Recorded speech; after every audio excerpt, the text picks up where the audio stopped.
you know, the thing that's really sad about the Cyborg thing is it you know, it makes you really wonder, you know, the validation of all those other fights. You know, so to me, it's, you know, I think you will see some faces back in the Strikeforce, you know, with her out. You have the promoter that's built her up, and now you see the big star go down like that. You know what? It's something that, of course, you know, you're concerned for the fighter, you're concerned for the opponents, you're concerned for, you know, the league, and you're concerned for, you know, the television partner.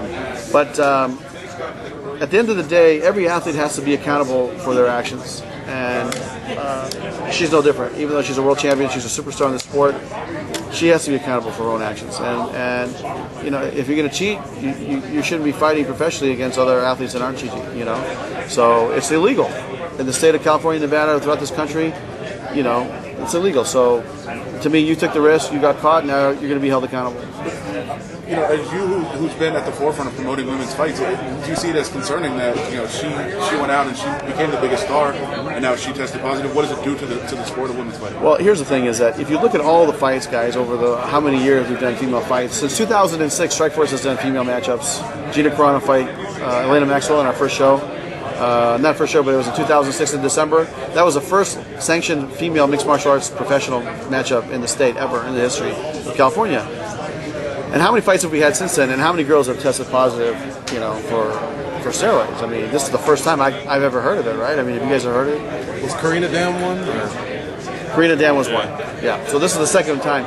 So if you look at the percentage, I mean, it's still a small percentage, and you know, it's. I think that everybody should look at this as an individual.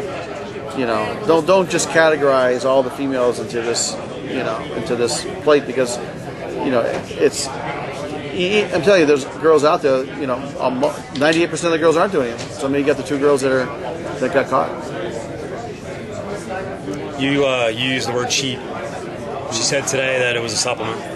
Mm-hmm. Here is the how I feel about that is, if it's on the ban list from the state of California or Nevada or wherever you go, it's your responsibility to read that sheet and make sure that you're not taking that supplement. That's it. I mean, that's, if you're going to get caught and not fight for a year, you know, have your title stripped, it's a big deal, right? This is how they make a living. And if it's your responsibility to go out there and find out what is illegal. And that's really all I can say about that, because, you know, if the commission sees it as cheating and illegal, then that's what it is.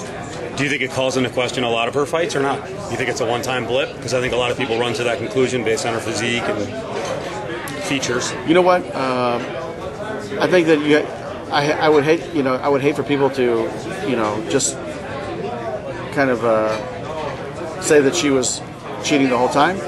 But, you know, when that happens to any fighter or any athlete, whether it was, you know, Ben Johnson in the Olympics or, you know, different athletes in our sport, it makes you wonder, don't you think? So that is what it is. I mean, I think you guys could, you know, figure that out. And I really don't even want to comment anymore, because, you know, it's something that it happened. I'm just going to move forward. Strikeforce is going to move forward. Showtime is going to move forward. She's going to be on the bench. She's going to have to come back. She'll probably deal with a lot of stuff with the commissions and then and do all the testing before she comes back. So if it was over the counter, you know, supplement like you're talking about, then hey, it was on the ban list. So you've been such an advocate for, you know, her and women's fighting in general. Does it personally hurt you that this happened? You know what? I mean, like you alluded to earlier, you're basically putting a lot of resources behind the fighters that you want to, that are fighting on Showtime, right? Your main events, and she was, I mean, to me, I always said she was the Mike Tyson of female mixed martial arts, right? So, you know, it's something that it's a little bit disappointing.